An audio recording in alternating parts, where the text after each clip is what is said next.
Hello guys, welcome back to my YouTube channel.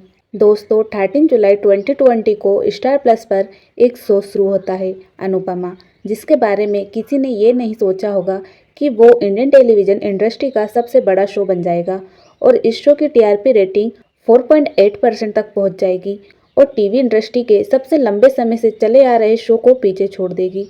एक time ऐसा आया जब इस शो ने नंबर 1 की कुर्सी पकड़ ली। ये ही नहीं, ये शो सिर्फ मिडिल उम्र के दर्शकों को ही नहीं बल्कि जवान पीढ़ी को भी अपनी ओर खींच ले गया। और तो और 2023 में इस शो ने इंडियन टेलीविज़न अवार्ड्स में पूरे 17 अवार्ड्स अपने नाम किए, जिसमें सबसे अच्छा शो का अवार्ड भी शामिल था। तो अब सवाल ये उठता है, ऐसा क्या हुआ कि इसी शो को अचानक से इतनी नफरत मिलने लगी। सिर्फ नफरत ही नहीं, इसकी टीआरपी 4.8 से गिरकर 2.5 या 2.3 तक आ गई। जिस शो को दर्शकों ने कभी सिर पे बिठाया था, आज वही दर्शक उसकी आलोचना कर रहे हैं। तो वीडियो को आखिर तक जरूर देखना और अगर चैनल पर नए हो तो चैनल को सब्सक्राइब जरूर कर लेना। तो चलिए शुरू करते हैं। इस शो के मशहूर होने की सबसे बड़ी वजह थी इसकी कहानी। इसकी कहानी जो बाकी रोज रोज के धारावाहिक से अलग थी। वैसे ये शो एक बंगाली फिल्म की कहानी से लिया गया था। इस कहानी में अनुपमा मुख्य किरदार है, जिसका अभिनय किया है रूपाली गांगुली ने। शुरुआत में हमें अनुपमा से मिलवाया जाता है, एक मध्यम उम्र की औरत जो घर संभालने वाली है। उसकी पूरी दुनिया उसके पति वनराज के इर्द गिर्द घूमती है, जिसका किरदार निभाया था सुधांशु पांडे ने। वो एक हाउसवाइफ है, घर संभालती है, सबकी सेवा करती है, लेकिन इसी बात के लिए उसके पति और सास उसे ताने सुनाते हैं।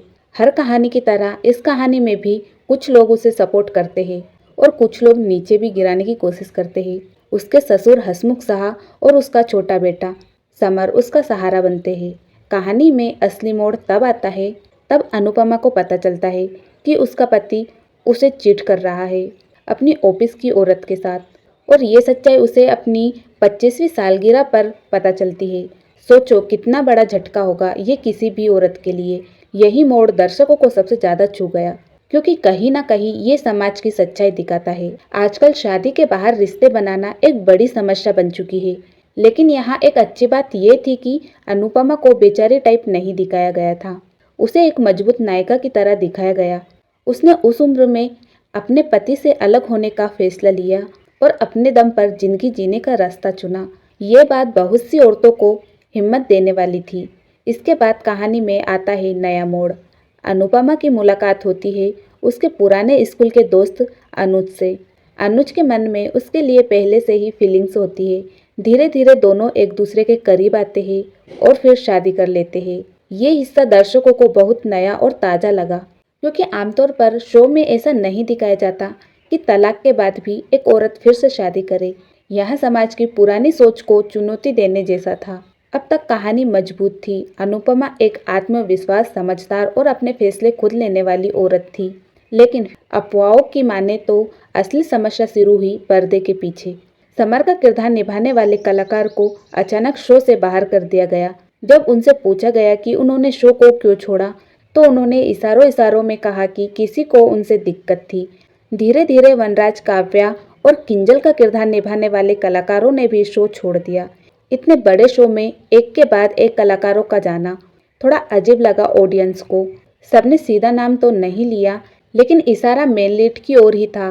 कुछ इंटरव्यू में कहा गया कि सेट पर कोई उनसे खुश नहीं था। एक कलाकार ने कहा कि कोई उनके कपड़ों से जलता था और एक ने तो साफ साफ उन्हें दो चेहरे वाला कह दिया। अगर ये सब सच है तो जाहिर है सेट पर कुछ तो चल रहा था। दूसरी बड़ी वजह थी कहानी का बदल जाना।